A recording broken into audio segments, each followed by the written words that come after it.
আমি কি তোমাদের প্রভু নই? আল্লাহ তাআলার এই কথা শুনে আমরা সবাই ভীতু সন্তুষ্ট হয়ে গেছি। আদম থেকে ঈসা পর্যন্ত কোন নবী রাসূলের জবানে উত্তর নাই। রূহের জগতে পৃথিবীতে কেউ আগমন করে নাই। সবাই ভয়ে সন্তুষ্ট, কে উত্তর দিবে? কাদিরুল কুদরত আল্লাহ, তার সামনে উত্তর দেওয়ার মতো হিম্মত নাই। সবাই চুপ হয়ে আছে। এইখানে সব মানুষগুলো স্তব্ধ, রূহগুলো স্তব্ধ, কিন্তু একটা রূহ স্তব্ধ হয়ে যায় নাই। আপনার আমার পেয়ারা হাবিব বিশ্বনবী মুহাম্মদুর রাসূলুল্লাহর রূহ ওই আল্লাহ তাআলার প্রশ্নের জবাবের উত্তর দিয়ে বলেন ক্বালু বালা। কিতাবের মধ্যে লেখে, শোনো হে পৃথিবীর মানুষ, পণ্ডিত হয়েছ।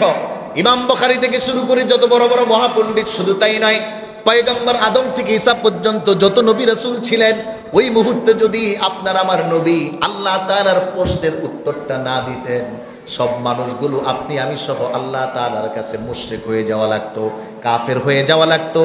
কোনো প্রশ্নের উত্তর আমাদের ছিল না। আল্লাহ রাব্বুল আলামিন সমস্ত পৃথিবীর রূহের সামনে নবীর জবান দিয়ে আল্লাহ স্বীকৃতি দিয়ে একটা বিষয় পরিচিতি করে দিলেন। সব মানুষগুলোকে আল্লাহ তাআলা খবর জানালেন, আমার একজন প্রিয় মানুষ আছেন, আমার একজন প্রিয় হাবিব আছেন, আমার একজন প্রিয় রূহ আছেন, আমার একজন প্রিয় খালেক আছেন। তিনি আর কেউ নয়। জবান খুলে আওয়াজ করে জোরে বলুন, কে? মুহাম্মাদুর। আরো জোরে বলুন মুহাম্মাদুর। আরো জোরে বলেন মুহাম্মাদুর। এজন্য আল্লাহ রাব্বুল আলামিন আমাদেরকে ভালো করে শোনায়, শোনাও, নবীর ইজ্জতটা আমি রূহের জগতে আগে থেকে প্রচার শুরু করে দিলাম।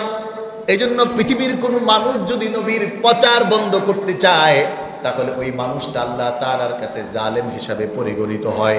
ওই মানুষটা আল্লাহ তাআলার কাছে পাকড়াও হয়ে যায়। আর পৃথিবীর সব মানুষ মিলেও যদি নবীর পরিচয়কে গোপন করতে চায়, আল্লাহ তাআলা জানায় দেয়, শোনো, না না না, আমার নবীর প্রচারের কাজটা স্বয়ং আমি আল্লাহ তাআলাই দিয়েছি। বলেন সুবহানাল্লাহ। কোরআন বলে, শোনো, পৃথিবীর মানুষ নবীকে চিনতে হবে। তাহলে আল্লাহ বলতেছেন, আমি চিনায়ে দেই, ইন্নাল্লাহা وملائكته يصلون على النبي يا أيها الذين آمنوا صلوا عليه وسلموا تسليما। পৃথিবীর কোন মানুষ নবীর উপর দুরূদ পড়বে এটা বলার আগে আল্লাহ স্বয়ং নিজে নবীর উপর দুরূদ পড়ে। বলেন সুবহানাল্লাহ। ইন্নাল্লাহা ওয়া মালাইকাতাহু ইউসাল্লুনা আলান নবী। আল্লাহ তাআলা পরিচয় করাচ্ছেন, আমার নবীকে জানো, যেই নবী এত দামি, এত কদরওয়ালা, এত মোহাব্বতওয়ালা, যার উপর স্বয়ং আমি আল্লাহ এবং আমার যত ফেরেশতা আছে সবাই দুরূদ পড়ে। সুবহানাল্লাহ, সুবহানাল্লাহ। প্রিয় ভাইরা আমার, এজন্য নবীর মিলাদেই নবীর পরিচয় না। এজন্য আমাদের দেশে ঝগড়া, ঈদে মিলাদুন নবী বললে বলে এটা। আবার আরেক দল আছে, সিরাতুন নবী ছাড়া হবে না। কিন্তু আমাদের প্রশ্ন হলো, যতটুকু আমি বললাম এতে কি জন্মের আগে পরিচয় নবীর ছিল না? ছিল না? তাই জোরে বলেন, ছিল না? ছিল না? তাহলে সিরাতুন নবী আসছে নবীর জন্মের পরে, মিলাদুন নবীও জন্ম হওয়ার সময়। কিন্তু এই সব কিছুর আগে তো আল্লাহ তাআলা হাবিবে কিবরিয়া নূরে মুজাসসাম মুহাম্মদুর রাসূলুল্লাহ সাল্লাল্লাহু আলাইহি ওয়াসাল্লামকে নবীদের মাঝে, ফেরেশতাদের মাঝে, কুল কায়নাতের মাঝে, সকল সৃষ্টির মাঝে পরিচয় করাইয়াই দিছেন। এবার নবীর মিলাদের পরে আলোচনা করলেও নবী পরিচিত, নবীর মিলাদের পরে সিরাত আলোচনা করলেও নবী পরিচিত, না করলেও পরিচিত। নবীর মুহাব্বত দেখালেও নবী আল্লাহর কাছে প্রিয়, না দেখাইলেও আল্লাহর কাছে প্রিয়। কথা বলেন ঠিক? কিন্তু আমাদের কাজ, দুই ভাই ঝগড়া লাগা এক ভাই আরেক ভাইরে মারামারি করে। একদল কয় মিলাদুন নবী, আরেক দল কয় কি? এই জোরে বলেন। আচ্ছা বলেন, মিলাদ না হলে সিরাত নাই, সিরাত না হলে মিলাদের দাম নাই। জীবনী লিখতে হলে লেখে, উনি এত বড় বড় ডাক্তার ছিলেন, এমন এমন করেছেন, কিন্তু জন্ম ছাড়া কি করছেন? সিরাত বলা হয় লাইফ স্টাইল। সিরাত কাকে বলে? বলে লাইফ স্টাইল আছে না? আপনি প্রতিদিন কেমনে খান, কেমনে ঘুমান, কেমনে চলেন, কেমনে কথা বলেন, কেমনে দৌড়ান, কেমনে লেখেন, পুরা লাইফ স্টাইল, একদম ফার্স্ট এন্ড লাস্ট সমস্ত জীবন থেকে যেটা আলোচনা, এটা হলো সিরাত। আর মিলাদ হলো তার জন্মের কথাগুলো খালি। এখন নবীজির জন্মে আমরা খুশি হতে বাধা আছে নাকি? কষ্ট লাগবে? আবার নবীজির সিরাত শুনে মানতে কষ্ট লাগবে? এজন্য আমাদের স্লোগান, আমরা বিভাজনে নাই, মিলাদুন নবী যার, সিরাতুন নবী জোরে বলেন, মিলাদুন নবী যার, সিরাতুন নবীও তার। যদি সিরাতুন নবী পাইতে হয় তো মিলাদ লাগবে, আবার মিলাদ দিলে বলে সিরাত পাওয়া যাবে। একটাও যদি বাদ দেই, যার জন্মই নাই তার জীবনের আলোচনাই তো নাই। কথা বলেন না? এই জন্য আল্লাহ তাআলা রাসূলের মিলাদ দুনিয়াতে আনার আগে করলেন। এবার মিলাদের প্রারম্ভিকতা কখন ছিল? অল্প অল্প কথা, অল্প সময় শেষ করতে হবে। অনেক আলোচনা 2-5 ঘন্টা করলেও শেষ হবে না, কিন্তু বোঝানোর জন্য একটু বুঝাইলাম। আল্লাহর হাবিব সাল্লাল্লাহু আলাইহি ওয়াসাল্লাম, তাকে সাহাবীরা প্রশ্ন করলেন, ইয়া রাসূলুল্লাহ, আপনার মিলাদ তো আগের বিষয়, কিন্তু আপনার নবুয়তি কখন থেকে আসে? খুব ভালো বোঝেন, আমি পরেরটাকে আগে আনলাম যেন আগেরটা খুব ভালো বোঝানো যায়। রাসূলুল্লাহ সাল্লাল্লাহু আলাইহি ওয়াসাল্লাম বললেন, মাতা ওয়াজাবাত লাকান নবুওয়া। সাহাবীরা বললেন, আপনার নবুয়তি কখন থেকে? রাসূলুল্লাহ সাল্লাল্লাহু আলাইহি ওয়াসাল্লাম বললেন, আদামু বাইনার রূহি ওয়াল জাসাদ। আমি তখন থেকেও নবী যখন হযরত আদম আলাইহিস সালাতু ওয়াস সালামকে আল্লাহ তাআলা এখনো ফাইনাল মানুষ বানান নাই, মানে বডি বানাইছেন, এখনো রূহ দেন নাই। এই আদামু বাইনার রূহি ওয়াল জাসাদ, আরেক হাদিসে আসছে, যখন আদম আলাইহিস সালাতু ওয়াস সালামের বডি এখনো আল্লাহ তাআলা বানান নাই, কাদা মাটির মতো, ওই সময় থেকে আমি মুহাম্মদুর রাসূলুল্লাহ সাল্লাল্লাহু আলাইহি ওয়াসাল্লাম নবী। এবার জন্মটা কখন? হযরত জিবরাইল আলাইহিস সালাতু ওয়াস সালাম বলতেছে যে আমি রাসূলের কাছে আগমন করছি 24,000 বার। কতবার? জিবরাইল আলাইহিস সালাতু ওয়াস সালাম নবীর কাছে আসছে কতবার? 24,000 বার। তো আল্লাহ রাসূল সাল্লাল্লাহু আলাইহি ওয়াসাল্লাম তার বিলাদার ব্যাপারে তথ্য দিলেন। জিবরাইল আলাইহিস সালাতু ওয়াস সালাম আকাশে একটা তারকারাজি দেখে, তো আল্লাহ তাআলার হাবিব জিবরাইলকে তথ্য দিলেন যে এই তারকারাজিটা তুমি দেখছো, কত বছর ধরে দেখতেছো? হযরত জিবরাইল আলাইহিস সালাতু ওয়াস সালাম বললেন, ইয়া রাসূলুল্লাহ সাল্লাল্লাহু আলাইহি ওয়াসাল্লাম, আমি এই তারকাটা বিল মাতান্তার ইখতিলাফ আছে 70,000 বছর, কেউ কেউ আবার ইখতিলাফ করেছেন, তবে এটা বড় এই জন্য বললাম, তবে এগুলা কিন্তু দলিল না শরীয়তের, বোঝানোর জন্য। তো রাসূলুল্লাহ সাল্লাল্লাহু আলাইহি ওয়াসাল্লাম জিবরাইলকে বললেন যে আকাশে তারকারাজিটা তুমি দেখতেছো এতদিন যাবত, এটা আমি মুহাম্মদুর রাসূলুল্লাহ সাল্লাল্লাহু আলাইহি ওয়াসাল্লাম। আল্লাহ তাআলা নূরে মুজাসসাম নবী মুহাম্মদ সাল্লাল্লাহু আলাইহি ওয়াসাল্লামকে নূর দিয়ে তৈরি করলেন, জিসমানি নূর নাই, খালকি নূর। আমাদের দেশে এটা নিয়ে শিরিক হয়, বলে আল্লাহ যা নবীও তা, নাউজুবিল্লাহ কইবেন না, খুব সাবধান। রাসূলুল্লাহ সাল্লাল্লাহু আলাইহি ওয়াসাল্লাম ছিলেন নূরে মুজাসসাম। এর উদাহরণ দেয় এভাবে, লাইট আপনি হাতে ধরবেন, এখানে ধরলে দেখবেন হাতের ভিতরটা ভেদ করে এই পাশ দিয়ে লাল লাল দেখা যায়, মানে আলোটা ভেদ করতে পারে। রাসূলুল্লাহ সাল্লাল্লাহু আলাইহি ওয়াসাল্লাম ছিলেন এভাবে নূরে মুজাসসাম। যখন তিনি আকাশে উঠছেন, তো আকাশে তো স্বাভাবিক মানুষ যাইতে পারে না, তো তিনি গেছেন, কিছু হয় না, চলে গেছেন আরশ পর্যন্ত। আপনি আমি তো যাইতে পারবো না, কিন্তু তিনি গেছেন, কিছু হয় না। কেন?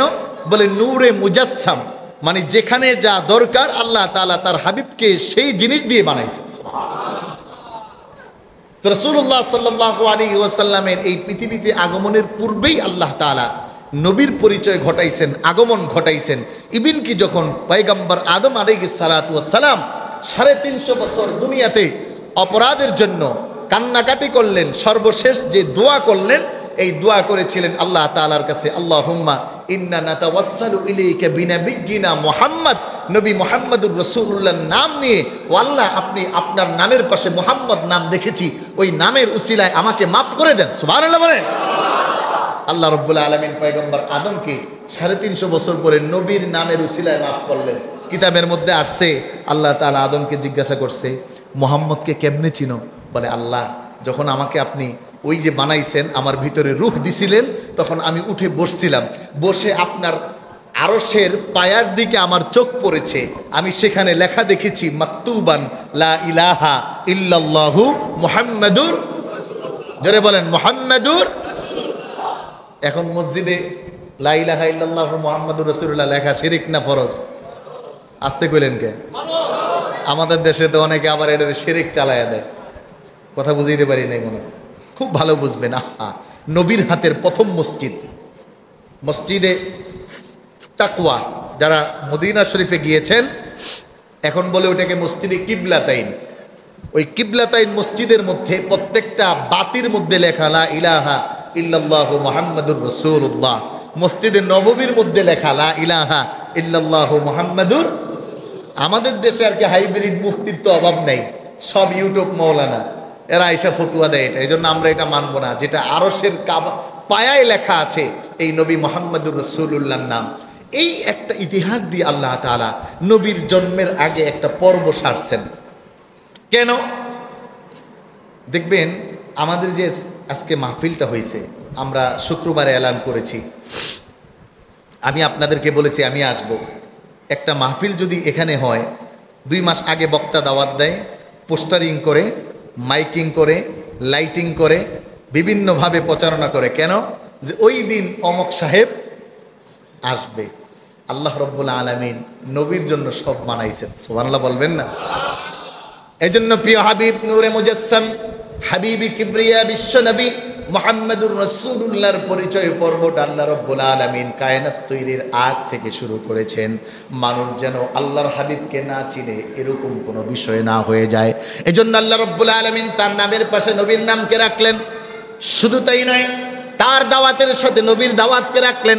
শুধু তাই নয়, এভাবে করে আল্লাহ রব্বুল আলামিন কুল কায়নাতের সব জায়গায় কোরআনুল কারীমের প্রত্যেকটি অক্ষরে অক্ষরে, জান্নাতের পায়ায়, জাহান্নামের কাছে, সমস্ত কুল কায়নাতে, সমস্ত সৃষ্টির মাঝে একটু যদি চক্ষু বুলাইয়া দেখেন, মাঝে মাঝে ফিল বাহরে, সমুদ্রের মধ্য থেকে মাছ পাওয়া যায়, যেই মাছের মধ্যে লেখা আল্লাহ। আবার কিছু মাছ পাওয়া যায় যেই মাছের মধ্যে লেখা মুহাম্মাদুর রাসূলুল্লাহ। আবার পশুর গা থেকে যখন গোশতকে কর্তন করা হয়, মাঝে মাঝে গোশতের মধ্যে লেখা পাওয়া যায় আল্লাহ। আবার মাঝে মাঝে গোশতের টুকরার মধ্যে লেখা পাওয়া যায় মুহাম্মদ সাল্লাল্লাহু আলাইহি ওয়াসাল্লাম। আবার এভাবে করে আপনি জঙ্গলের দিকে তাকাবেন, আফ্রিকার জঙ্গলের কোনো পশু যেন রাসূলকে না চিনে এমন না হয়, বরং আল্লাহ রব্বুল আলামিন জঙ্গলের গাছগুলো দিয়ে লিখে রাখলেন। এজন্য কোরআন হাদিস বলে জগতে এমন কোনো জায়গা নাই আজানের মধ্যে নবীর নাম আছে না নাই? জোরে বলেন আছে না নাই? নামাজের মধ্যে নবীর নাম আছে না নাই? কবরে সওয়াল জবাবে নবীর নাম আছে না নাই? পরকালে আল্লাহ তাআলার সামনে নবী আছে না নাই? আল্লাহ কি বুঝায়? যে আমার হাবিবকে বুঝো। আমি আল্লাহ যেখানে, আমার নবী সেখানে। আমি আল্লাহ রব্বুল আলামিন, আমার নবী রাহমাতুল লিল আলামিন। আমি আল্লাহ রহিম, আমার নবীও রহমান রহিম রউফ। আমি আল্লাহ রউফ, আমার নবীও রউফ। বলে এগুলো দিয়ে আমি বুঝাই আমার রাসূল হলো শ্রেষ্ঠ, খালকিয়াদের মধ্যে সেরা। আমার রাসূলের কাছে যে আছে তার গুনাহ আমি আল্লাহ মাফ করি। সুবহানাল্লাহ। এজন্য নবীর মিলাদে, নবীর আগমনে খুশি হয়েছে সবাই, খালি হয় নাই শয়তান। জোরে কোন, আরে জোরে বলেন। এটাও নবীর জবানের কথা। সুবহানাল্লাহ বলেন। হ্যাঁ, তাফসীরে কাবীরের মধ্যে আসছে হাদিস, রন্না আরবা রন্নাত, যে পৃথিবীতে শয়তান ৪ সময় খুব খারাপ অবস্থা গেছে, রাগ করছে এবং কান্না করছে। এই ৪ সময়ের একটা সময় হলো যখন বিশ্বনবী সাল্লাল্লাহু আলাইহি ওয়াসাল্লাম এই পৃথিবীতে আগমন করেছেন, তখন শয়তানের ভালো লাগে। এখন বলেন, নবীর আগমনে আমরা খুশি না বেজার? আরো জোরে বলেন, খুশি না বেজার? তবে এই খুশি কইরা ঢোল বাজাইবেন, খুশি কইরা গাঞ্জা টানবেন, কথা কন না। খুশি করে নামাজ পড়বেন না, হ্যাঁ? খুশির ঠেলায় সিন্নি রাইন্দা খাইবেন, কোনো খবরাখবর নাই, এরকম আছে না নাই? বুঝেন, ভালো জিনিসটাকে খারাপ করা হয়েছে। নবীর আগমন এটা জাতির জন্য নয়, সমস্ত কায়নাতের জন্য রহমত। কিতাবের মধ্যে আসছে যখন রাসূলকে আল্লাহ তাআলা প্রেরণ করেছেন, আগমন করেছেন, তখন সমস্ত পৃথিবীবাসী বিশ্বনবী সাল্লাল্লাহু আলাইহি ওয়াসাল্লামকে দেখার জন্য পাগল হয়ে গেছে। কিতাবের মধ্যে আসছে হযরত জিবরাইল আলাইহিস সালাতু ওয়াস সালাম মা আমিনার কোল থেকে সমস্ত কুল জাহানকে আল্লাহর হাবিবের চেহারা দেখায় দিয়েছে। পশু পাখি তরু লতা পর্বত সব কিছুকে। এখন খালি আমরাই মানুষ বেহুশ গোমরা হয়ে গেছি, নবীর নামে মিলাদুন নবী দিয়া যত আকাম কুকাম করি। কি বলেন, আল্লাহ ছাড়বে না ধরবে? জোরে বলেন, ছাড়বে না ধরবে? আবার আরেক দল আবার একবারে মিলাদুন নবীকে হারাম বানায় দিচ্ছে, নবীর মিলাদকে নাজায়েজ করে দিছি। মূলত বিষয় ছিল এটা নয়, নবীর আগমন খুশি। এখন নবী তার আগমনে কি করছে? বিশ্বনবী সাল্লাল্লাহু আলাইহি ওয়াসাল্লাম প্রতি সোমবারে রোজা রাখতেন। রাসূলকে প্রশ্ন করা হলো, ইয়া রাসূলুল্লাহ, আপনি প্রতি সোমবারে কেন রোজা রাখেন? নবী সাল্লাল্লাহু আলাইহি ওয়াসাল্লাম বলেন, ফিহি ইয়াউমা বুলিত্তু, আমি এই দিনে জন্ম নিয়েছিলাম, এই জন্য আমি প্রতি সোমবারে খুশি হইয়া শুকরিয়া আদায় করে রোজা রাখি। সুবহানাল্লাহ। এখন নবীর জন্ম পালন করে কেক কেটে দেখেন নাই? আমাদের দেশেরই একটা দল, কিছু দল আছে বিশাল বড় কেক বানায়, পরে ঈদে মিলাদুন নবী দিয়ে কেক কাটে। কারণ এই কেক কাটার পিছনে টার্গেট হলো নিজের জন্ম বার্ষিকী করে না, জন্ম অনুষ্ঠান আছে না নাই? আসতে কইতেছেন কে? জোরে কোন, আছে না নাই? মানে বুঝতে পারছি আমি কেন আসতে বলতেছেন, কারণ কয়দিন আগে আপনার ছেলের জন্ম অনুষ্ঠান করছেন আপনি। কথাটা খুব তিতা, তাই তো? কি জন্ম অনুষ্ঠান হালাল না হারাম? জোরে বলেন, হালাল না হারাম? কর্মবেদে হারাম, মূল হারাম না। আপনি যেই দিন দুনিয়ায় আসছেন, আলহামদুলিল্লাহ, আল্লাহ আপনারে দুনিয়ায় পাঠাইছে, আপনি রোজা রাখেন, আপনি দোয়া করান, আপনি মসজিদে এক খতম কোরআন শরীফ পড়ান, আপনি নিজে পড়েন, ওগুলো করে না। কেক কেটে আনে, আতশবাতি রাখে, মোমবাতি জ্বালায়, আবার দেখি মোমবাতি ফুদিয়া হাতে তালে দেয়। আছে না নাই? জোরে বলেন, আছে না নাই? মানে শয়তান রে বাহবা দেয়, আসো আসো আসো। আবার ডিজে পার্টি করে, গানের অনুষ্ঠান করে, এই সব হারাম। ওরা চায় মিলাদুন নবীর নাম দিয়ে ওইটারে জায়েজ বানাইতে, কিন্তু মনে রাখতে হবে মিলাদুন নবীর অর্থ এটা নয়। মিলাদুন নবীর অর্থ রাসূলুল্লাহর আগমনের পূর্বে কি হয়েছে, এই জাতি সবচেয়ে বড় উপকৃত হবে ওটা দিয়ে, যদি নবীর আগমনের ইতিহাসটা তার জেহানে থাকে। আল্লাহর হাবিব সাল্লাল্লাহু আলাইহি ওয়াসাল্লাম এই পৃথিবীতে আগমন করবেন, তার 55 দিন আগে আল্লাহ তাআলা আব্রাহার ঘটনা ঘটাইলেন।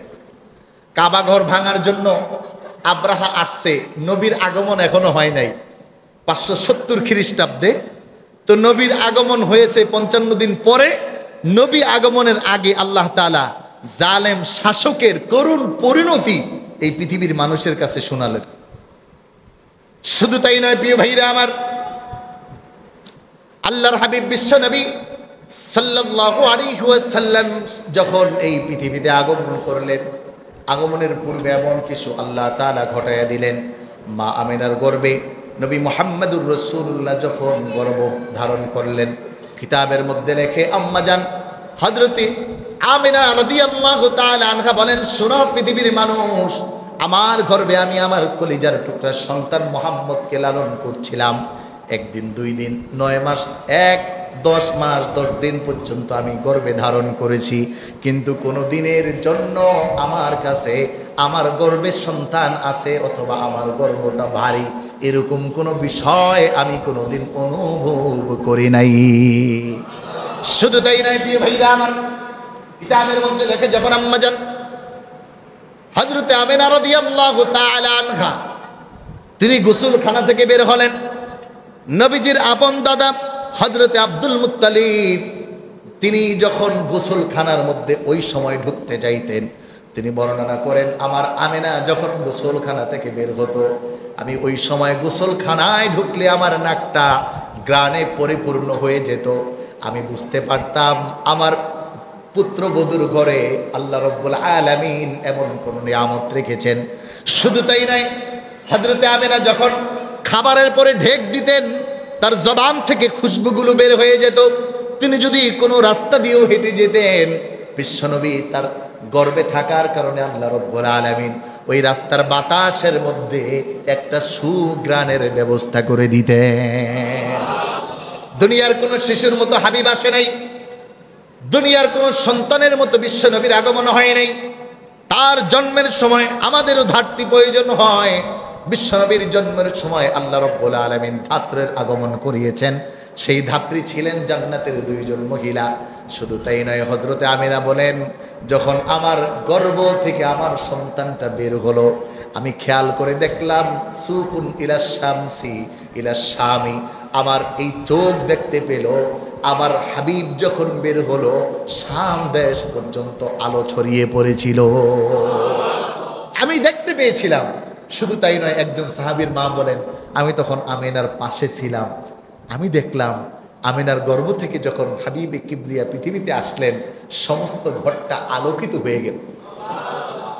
সম্মানিত প্রিয় ভাইরা আমার, নবীজি আপনার আমার মতো না, নবীজিকে আপনার আমার কাতারে দেওয়া যাবে না। সব নবীরাই যার রিসালাতকে মানতে বাধ্য, যার আগে হবে জান্নাতের চাবি খোলার দায়িত্ব। কোন নবীও জান্নাতে যাবে না। হাদিসে আসছে, ইন্নাল্লাহা হাররামা আন তাদখুলাল জান্নাতা হাত্তা তাদখুলা মুহাম্মদ সাল্লাল্লাহু আলাইহি ওয়াসাল্লাম।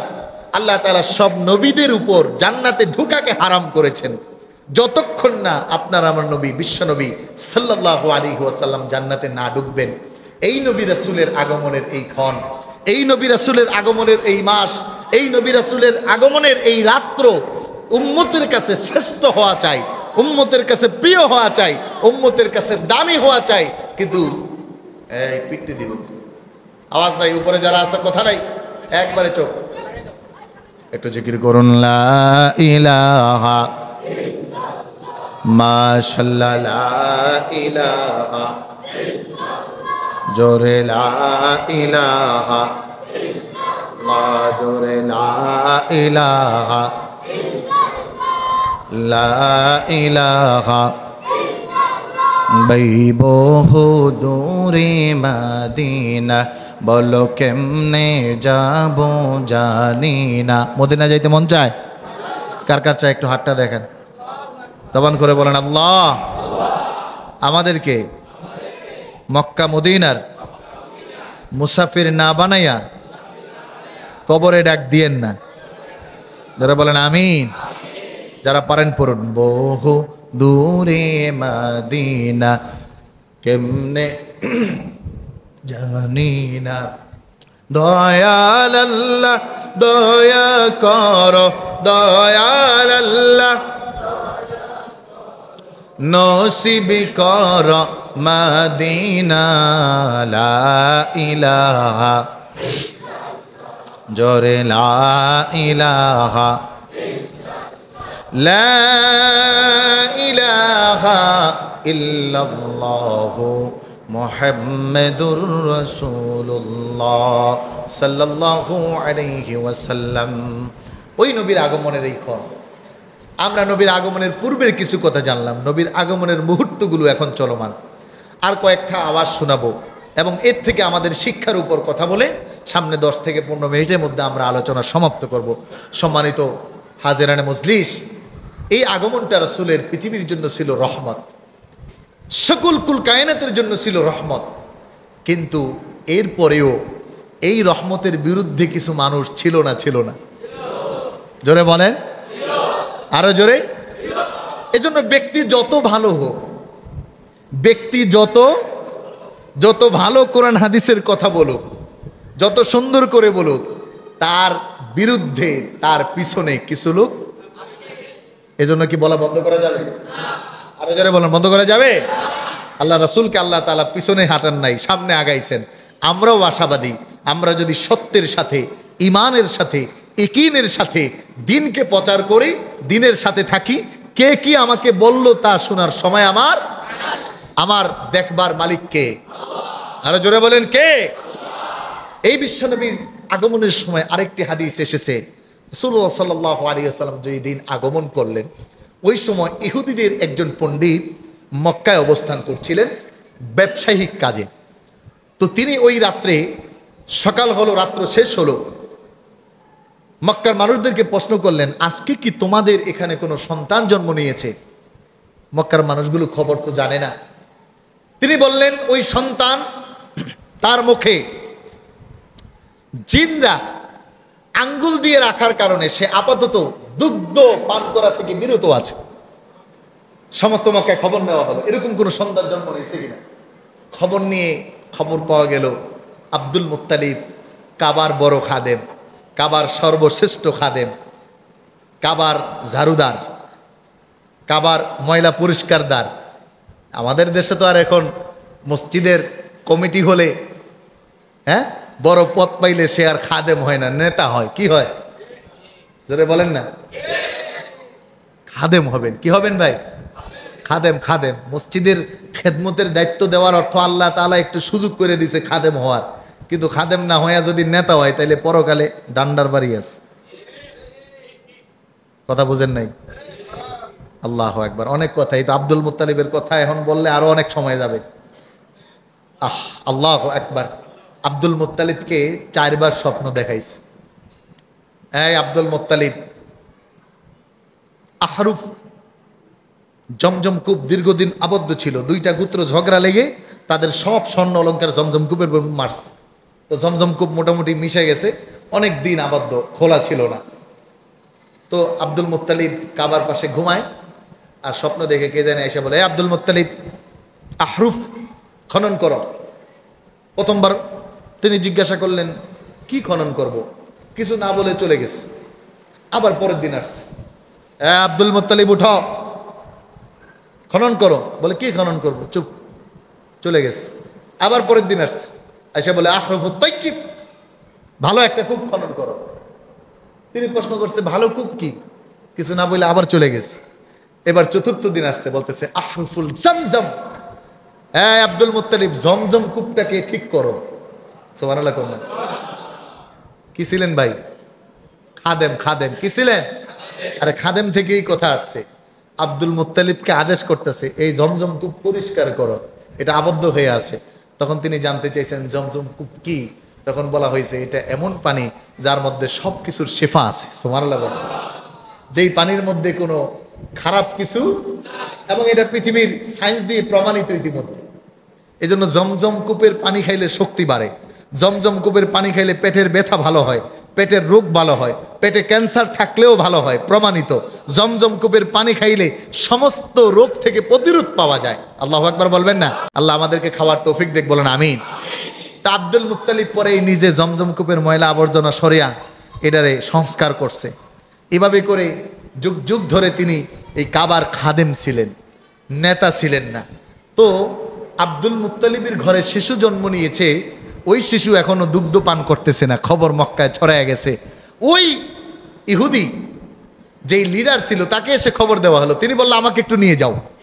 তিনি এবার বিশ্বনবী সাল্লাল্লাহু আলাইহি ওয়াসাল্লামের চেহারা দেখে তিনি বললেন আল্লাহর কসম, এটাই হলো আখিরি জামানার পয়গম্বর নবী মুহাম্মদুর রাসূলুল্লাহ সাল্লাল্লাহু আলাইহি ওয়াসাল্লাম। এবং তিনি বললেন আজ থেকে বনি ইসরাইলের নবুয়তি শেষ, এবং তিনি বনি ইসরাইলের একজন অনুসারী ছিলেন, তিনি আফসোস করতেছিলেন। এই নবীর আগমনের সময় আরেকটা জিনিস ঘটেছে, 1000 বছর পর্যন্ত অগ্নি প্রজ্বলিত। এই 1000 বছরের আগুন কি হলো? সবাই পিছনের দিকে তাকাইছেন কে? একটু পানি পড়ছে, এতেই যদি এই অবস্থা, আর যদি কই যে বুম ফুটাইব তো তেমন শব্দ দিবে। ইমানে তো এত কম কে? আল্লাহু আকবার। মসজিদের মধ্যে আসছেন, একটা পয়রা মরে গেলে কি লস না লাভ? আরে জোরে বলেন লস না লাভ? আরে লাভ তো ইনশাল্লাহ। যদি মানুষের হক না থাকে, বান্দার হক না থাকে, তাইলে আশা করা যায় ফেরেশতা যায় কইব আল্লাহ মসজিদে পাইছে, আচ্ছা ঠিক আছে তাহলে মাপ সাপ করে দে। কে ঘটনা শুনাইছিলাম, আমি বলছি কিনা জানি না, বনি ইসরাইলের ঘটনা আপনারা শুনছেন না? যে মদখোর আজীবন মদ খেয়েছে, সর্বশেষ আল্লাহ তাআলার কাছে তওবা করে মসজিদের দিকে রওনা করছে, আর মাইরা লাইছে। ফেরেশতা এসে মারছে। এখন জাহান্নামের ফেরেশতা আসছে, বলে জাহান্নামী আজীবনে ভালো কাজ করে এই মসজিদে জীবনে যায় নাই। আর জান্নাতের ফেরেশতা বলতেছে আরে ও তো মসজিদের দিকে রওনা করছে, ও জান্নাতি। সুবহানাল্লাহ। তো যদি রওনা করার কারণেই পরে হাদিসে কুচ্ছির মধ্যে আসছে আল্লাহ তাআলা তাকে জান্নাতি ডিগলার দিয়ে ফেরেশতাদের হাতে তুলে দিয়েছে, তো রওনা করলে যদি জান্নাতি হয়, তাহলে আমরা মসজিদে থাইকা মরলে জান্নাতি হওয়ার আশা করতে পারি না? কারা কারা আশা করবেন একটু হাত জাগান না? আল্লাহ আমাদের কবুল করুক, বলুন আমিন। তবে মসজিদে আইসাও একদল মানুষ আছে, আসে আর যায়, ভাল লাগে না, আছে না নাই? শুক্রবারে ওরে কি কাজ, একদল যুবক আছে কয় হুজুরে এখনো ওয়াজ করতেছে, আর একটু পরে ঢুকি। আবার আরেক দল আছে কয় এখনো আকামত দেয় নাই, একটু পরে ঢুকবেন। একদল আছে কয় সূরা ফাতিহা এখনো পড়তেছে, রুকু দেয় নাই, আর একটু পরে ঢুক। কি কাজ তা? এত ব্যস্ত। নামাজ শেষ হওয়ার পরেই ওমা মসজিদ থেকে বের হওয়ার জন্য আমি একদিন যে বের হলাম, আমার ওই দিন কাজ ছিল কিন্তু বের হয়ে লাভ হয় নাই। ওই জায়গায় দাঁড়ায় দাঁড়ায় দেখলাম দোতলা সিঁড়ি দিয়ে মানুষ নামতে পারতেছে না। মাত্র নামাজটা শেষ করে 2 মিনিটও হয় নাই। মানে মসজিদে আসলে গুড়া কিরমিতে কামড়ায় না, এরকম লোক আছে না? নাই? ফতুয়া কিন্তু মারাত্মক দিমু। হ্যাঁ, যুবকরা পরে আমার বিরুদ্ধে আন্দোলন শুরু করবে যে হুজুরে যাই ভালোবাসতাম, হুজুর তো আমাকে বিরুদ্ধে। আল্লাহু আকবার। ভাই মসজিদে এসে যদি ছটপট করেন তাহলে ফতুয়া হলো ওই লোকটা মুনাফিকের আলামতে আছে। চায়ের দোকানে বইলে তো ছটফট মনে হয় না, আড্ডায় বইলে তো আরে আরেকটু থাক, আরেক বন্ধুরে আরে দোস্ত যাইস আরেকটু থাক। মসজিদে আইলে কয় আরে দূর তাড়াতাড়ি যাই। আফসোস। বলছিলাম 1000 বছর আগুন প্রজ্বলিত ছিল, রাসূলের জন্মের দিন আগুন নিভে গেছে। কিসরার রাজপ্রাসাদের 14টি পিলার। ইন্না লিল্লাহি ওয়া ইন্না ইলাইহি রাজিউন। একটু জিকির করুন লা ইলাহা ইল্লাল্লাহ, জোরে লা ইলাহা ইল্লাল্লাহ, লা ইলাহা ইল্লাল্লাহ, লা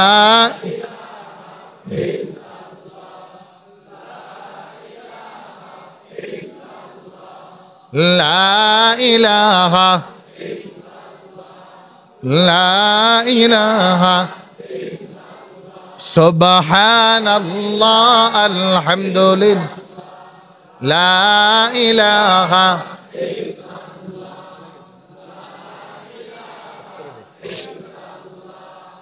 লা জানারে চালু দিবে লা ইলাহা লা ইলাহা ইল্লাল্লাহ মুহাম্মাদুর রাসূলুল্লাহ সাল্লাল্লাহু আলাইহি ওয়াসাল্লাম। কিতাবের মধ্যে আসছে যে কিসরার 14টি পিলার ভেঙে রাজপ্রাসাদ ভেঙে পড়ে গেছে। তার মানে রাসূলের এই আগমনের বার্তা এই ছিল যে পৃথিবীতে আর কোনো শিরকের আস্থানা গাড়তে দেওয়া যাবে না, আর কোনো পৌত্তলিকতার আস্থানা গাড়তে দেওয়া যাবে, আর কোনো লাল সালুক দিয়ে বটগাছের নিচে শিরক করার সুযোগ করা যাবে। আজকে মিলাদুন নবীর স্লোগান হবে এটাই, শাহজালাল বুঝি না, শাহপরান বুঝি না, শাহ মাকদুম বুঝি না, খানজাহার আলী বুঝি না, সিলেটের জমিন বুঝি না, এই গুলিস্তানে এই গোলাপ শাহ বুঝি না, শাহ আলীর মাজার বুঝি না। কোন জায়গায় লাল শালুক দিয়ে গাজার আস্থানা যদি তৈরি করে, মিলাদুন নবীর নামে যদি কোনো শিরক কর্মকাণ্ড তৈরি করে, তাহলে তার বাধা এবং প্রতিহত করাই হলো রাসূলের আগমনের প্রধান লক্ষ্য আর কর্ম। কথা বলে ঠিক কিনা? আজকে নবী মিলাদুন নবীর নাম দিয়ে সব আকাম দোকান করে নাম দিয়েছে মিলাদুন নবী। বলে না, মনে করেন ছোট্ট একটা বোতলের মধ্যে ময়লা ঢুকাইছে, বুঝেন নাই? ময়লা কি বুঝছেন? ওয়াশরুমের টয়লেট, ওইটা ঢুকাইয়া উপরে বোতলের উপরে লেবেল লাগাইছে 1 নাম্বার বগুড়ার দই। হবে নাকি কিয়ামত পর্যন্ত? এখন তারা নাম দিছে উপরে ভালো, কিন্তু কাজ সব খারাপ। নারী পুরুষের অবাধ মিলামেশা আছে না নাই? জোরে বলেন আছে না নাই? দুঃখ লাগে। এগুলোকে প্রোটেকশন আবার সমাজের কিছু নামদারি মুসলমান দেয়। আর এদের কারণে এই যে আমাদের মতো, এই যে আজকে আমরা এই মিলাদুন নবীতে আলোচনা করলাম নবীর জন্মের দিনে, কি বলেন কোনো শিরকের কথা বলছি? গান বাজনা করেছি? লাল শালু গানছি? ডোল তবলা পিটাইছি? গাজা? আল্লাহু আকবার। ভালো জিনিস ছিল ভাই। এই যে মুখতাসার একটা বিষয় আমরা জানলাম যে আল্লাহ তাআলা তার হাবিবকে কি পাইরুটি দিয়ে এই দুনিয়াতে আগমন করেছেন, এবং তার আগমনের মূল মিশনটাই ছিল পৃথিবীতে কোনো শিরক তিনি আস্থানা দিবেন না। এখন আমরা এইটার এই নামে নবীর আগমনের এই দিনে টাইটেল দিয়ে শিরক শুরু করছি। এই জন্য শিরক মুক্ত জীবন করতে হবে। পারবো তো ইনশাআল্লাহ?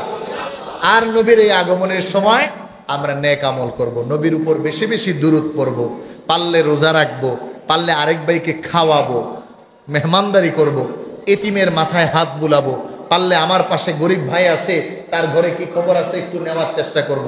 আমার পাশে আরেক অসহায় ভাই আছে, তাকে একটু দেখার চেষ্টা করব। এগুলো ছিল রাসূলের আদর্শ, এগুলো ছিল রাসূলের কাজ। এখন আমরা এটা ভুলে অন্যদিকে আসি। এজন্য আমরা আর আমাদের আলোচনাকে দীর্ঘায়িত করব না। দেখতে দেখতে 1 ঘন্টা প্লাস হয়ে গেছে। এজন্য সময়ের সাথেও বুঝতে হবে।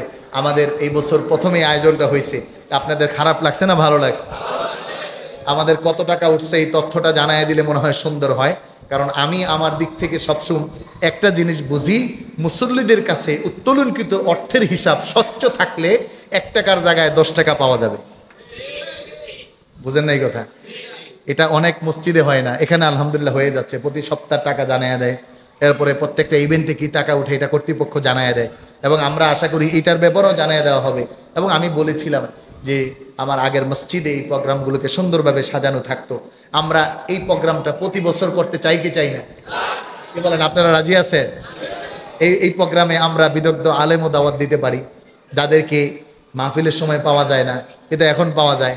মাগরিবের পরে একটু আলোচনা করলো, অথবা এশারের পরে আধা ঘন্টা একজন, বাকি এক ঘন্টা আরেকজন একটু, অথবা আধা ঘন্টা প্রশ্ন উত্তর পর্ব রাখলাম, জানার জন্য, জানার কাইফিয়ত তৈরি করা। ভাই, পরিবেশ না হলে আপনি জীবনও আসতেন না। এই যে আজকে আমি যা শুনাইছি, এটা এই আয়োজন না হলে কি আপনি আমার কাছে এসে জানতেন? বলেও না, চিন্তা করতেন খতিব সাহেবরে ফোন দিলে কি না কি মনে করে।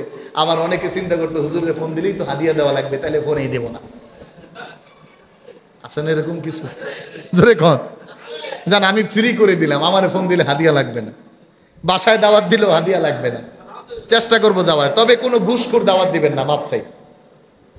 আগেই বললাম, কারণ খুব বিপদে পড়া লাগে। তো জানি না নিজ দায়িত্বে আপনি দিবেন না, অন্যভাবে দিবেন। কি এই একবার এমনি তাকাইছেন মনে এলাকায় একজনও ঘুষ খায় না? আমি তো ভয় পেয়ে গেছি আপনাকে তাকানি দেখে। আমাকে দেওয়া লাগবে না, কিন্তু এই আয়োজনের কারণে আসছেন, কিছু জানছেন, কিছু শুনছেন। কথা বলেন ঠিক কিনা? আয়োজন না হলে আসেও না, জানেও না, নিজে যা পারে তাই বড় মুফতি সাহেব সাজে, ভুল হয়।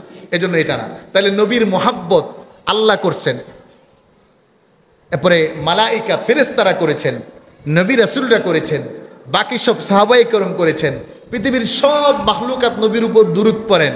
আমাদের পড়া, আমাদের মোহাব্বত করা দরকার আছে না নাই? আরো জোরে বলেন, আছে না নাই? এজন্য আল্লাহ বলেন যে নবীর উপর একবার দুরূদ পড়বে, আমি তাকে 10টা জিনিস প্রথমে হাদিয়া দিব। সুবহানাল্লাহ। তার 10টা গুনাহ মাফ করব, 10টা দরজাত বুলন্দ করে দিব, 10টা নেক তার অ্যাকাউন্টে ঢুকাইয়ে দিব। আর আল্লাহ তাআলা চাইলে তো আরো কিছু করতে পারে। কথা বলেন না? বুখারীতে হাদিস আসছে যে কিয়ামতের দিন একদল মানুষ বাইচা যাবে এই একটা কারণে, যে সে বেশি বেশি নবীর উপর দুরূদ পড়ত। এজন্য আমরা এই মিলাদুন নবীতে নবীর উপর বেশি করে দুরূদ পড়ব। সাথে সাথে আমার সন্তানকে আমি নবীর আদর্শ জানাবো, নবীর সিরাত জানাবো। আমি বলেছিলাম একটা বইয়ের কথা, আলহামদুলিল্লাহ, এই যে একটা ছেলে, নাম নাকি রাফি, মোহাম্মদ রাফি, এই ও একটা বই আমাকে 3 সপ্তাহ নক করে আনায় আসছে। আমার মনে ছিল না। আমি বলেছিলাম যে আপনার ঘরে একটা বই রাখেন, আর রাহিকুল মাখতুম, নবীজির সিরাতের উপর একটা বই, আর রাহিকুল মাখতুম একটা বই। ভাই 500-600 টাকার বেশি হবে না, ভালো প্রিন্ট 600 টাকা, আর একটু ভালো হলে 700 টাকা হবে। এই একটা বই আপনি রাখেন, ছোট্ট ছোট্ট করে দেওয়া আছে। হ্যাঁ, আপনার স্ত্রী পড়তে পারবে, আপনার ছেলে পড়তে পারবে। আপনার ছেলেরে কত ঘটনা শুনাইছেন, দাদার ঘটনা, নানার ঘটনা, মামার ঘটনা, হাট্টিমা টিমটিমের ঘটনা, এই ঘটনা সেই ঘটনা, কিন্তু নবীর সিরাত থেকে কিছু শোনান নাই। তো ঘরে এই রবিউল আউয়াল মাসে নবীজির একটা চ্যাপ্টার পড়েন। আচ্ছা দেখি নবীর এই আদর্শটা কি ছিল। এটা হলো আমল, এটা হলো কাজ। এজন্য আমরা প্রত্যেকেই আমাদের প্রত্যেকের ঘরে এই বইটা রাখার চেষ্টা করব ইনশাআল্লাহ। এবং খালি রাখলেই হবে না, কোরআন শরীফের মতো গিলাপ লাগায় থুয়ে দিয়েন না, রাইখা একটু পড়তে হবে। কি রাইখা পড়তে হবে। দেখি আমার সম্ভব হলে আমি এটার উপর প্রতিযোগিতা ছাড়বো, যে একটা চ্যাপ্টার দিব, প্রথম 10 পৃষ্ঠা বা 20 পৃষ্ঠা, তার থেকে প্রশ্ন হবে, যে পারবে তাকে 5,000 টাকা পুরস্কার দেওয়া হবে। এরকম যুবকদের জন্য বললাম বেশি, কিন্তু এই কাজে আমাকে সহযোগিতা চাই। আমাদের ইতিমধ্যে যুবকরা করছে আমাকে সহযোগিতা, আল্লাহ যদি বাকি তৌফিক দেয় ইনশাআল্লাহ, তাহলে আমরা নবীজির উপর বেশি বেশি দুরূদ পড়ব। এই আজকের আলোচনাটা, দাওয়াতটা ঘরে পৌঁছে দিব, মা বোনরা যেন এই আমলগুলো করে। আল্লাহ তাআলা আমাদেরকে বুঝার এবং মানার তৌফিক দান করুক, বলুন আমিন। প্রথমবার হিসাবে আজকে এই পর্যন্তই সমাপ্ত। বাকি এরপরে আপনাদের সকলের জন্য মেহমানদারি আছে এবং আপনাদের অর্থ যেটা উত্তোলিত হয়েছে এই হিসাবটা ইনশাল্লাহ আমরা পরবর্তীতে জানানোর চেষ্টা করব এবং আজকে সবাই মেহমানদারি গ্রহণ করবেন। বাকি আরও অনেক আলোচক এখানে হয়, জানেই তো না, প্রথম হয়েছে এই জন্য আসে নাই। আপনারা দাওয়াত দিবেন, আগামীতে বেশি করে দাওয়াত দিবেন, ইনশাআল্লাহ আসলে উপকৃত হবে। আল্লাহ তাআলা আমাদেরকে মাফ করে দেখ, বলুন আমিন। বিশেষ করে আজকের এই আলোচনার আরেকটি বড় চিন্তা হলো আমাদের পূর্বপুরুষ যারা চলে গেছে, বিশেষ করে এই মসজিদের 3জন খাদেম, 3জন হাজি সাহেব, তারা পাশে ঘুমানো আছে। এরপরে এই এলাকায় শুরু থেকে এই পর্যন্ত যারা খেদমত করেছে, মসজিদে ইমাম, মুয়াজ্জিন, খতিব, খাদেম ছিল, এখনও যারা আছে, পূর্বে যারা কমিটিতে ছিল এখনও যারা আছে, পূর্বে যারা মুসল্লি ছিল এখনও যারা আছে, এই এলাকায় যারা হারিয়ে গিয়েছে, এই প্রত্যেকের জন্য দোয়া। এই দোয়ার আয়োজনটা বড় মাকবুল ভাই। এখানে অনেক ভালো মানুষ আছে, রাতে তাহাজ্জুদ পড়ে আছে। আমি গুনাহগার, কিন্তু ওই ভালো মানুষের কারণে আল্লাহ হয়তো দোয়া কবুল করবে। আপনি একা একা করেন হয়তো তেমন হয় না, কিন্তু ওনার উসিলে আল্লাহ কবুল করবে। এই জন্য এই আয়োজনগুলো আমাদের বারবার করা দরকার। আল্লাহ তাআলা যদি বাঁচিয়ে রাখে ইনশাআল্লাহ, আমি উদ্যোগ নিয়েছি এবং আমি যতদিন আসি আমি এই কাজ করবই। কারণ আমার যা কাজ তা না করতে পারলে আমার ভালো লাগবে না, ভালো না লাগলে না করতে পারলে ওয়েলকাম, আসসালামু আলাইকুম বলে আমিও বিদায় নেব, এর বিকল্প নাই। কি আপনারা আমার সাথে একমত কিনা? কারণ কোরআন হাদিসের কাজ, ইসলামের কাজ, এটা না করতে পারলে সেখানে তো আমি প্রফুল্লতার সাথে থাকতে পারবো না। এটা করার এবিলিটিও থাকতে হবে। এবং আলহামদুলিল্লাহ আমি একদম বিশ্বস্ততার সাথে ইতিমধ্যেই অত্র মসজিদ কমিটির সবাইকে এই ভালো কাজে এক হাতে আবদ্ধ হয়ে আমি ডাকার সাথে সাথে পেয়েছি, আলহামদুলিল্লাহ।